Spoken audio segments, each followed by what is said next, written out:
তো আমরা বাজে খাবার না খেয়ে আমাদের টেস্ট করা দরকার। কি টেস্ট করবেন? আপনার বর্তমানে বিএমআই, বডি মাস ইন্ডেক্স, আপনার উচ্চতা অনুসারে ওজন কতটুকু থাকা দরকার, আদর্শ ওজন কতটুকু থাকা দরকার, সেটা আপনি গুগল থেকে সার্চ করে আপনার বিএমআইটা বুঝবেন যে আপনি কি অতিরিক্ত ওজন নাকি কম ওজন, আপনি কি ওভারওয়েট নাকি আন্ডারওয়েট, দুইটাই খারাপ। এটা আপনাকে বুঝতে হবে, ঠিক আছে? এই পরীক্ষাটা আপনি করবেন। আপনার ব্লাড সুগার পরীক্ষা করবেন, আপনার লিপিড প্রোফাইল, কোলেস্টেরল, ট্রাইগ্লিসারিড, হ্যাঁ, এগুলো পরীক্ষা করবেন। আপনার লিভারের কী অবস্থা, এইচজিপিটি, এইচজিওটি, বিলিরুবিন টেস্ট এগুলো করবেন। আপনার কিডনির ক্রিয়েটিনিন টেস্ট করবেন, আপনার ইউরিক অ্যাসিড টেস্ট করবেন, আপনার থাইরয়েডের টিএসএইচ টেস্ট করবেন, আপনার ভিটামিন ডি টেস্ট করবেন, ঠিক আছে? এই বিষয়গুলো আপনি টেস্ট করলে আপনি বুঝতে পারবেন আসলে আপনি সুস্থ কিনা। তো আজকের ভিডিওটি এই পর্যন্ত, এটি পার্ট 1।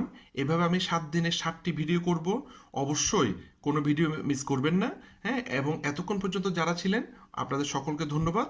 পরবর্তী ভিডিওতে দেখা হবে। ধন্যবাদ।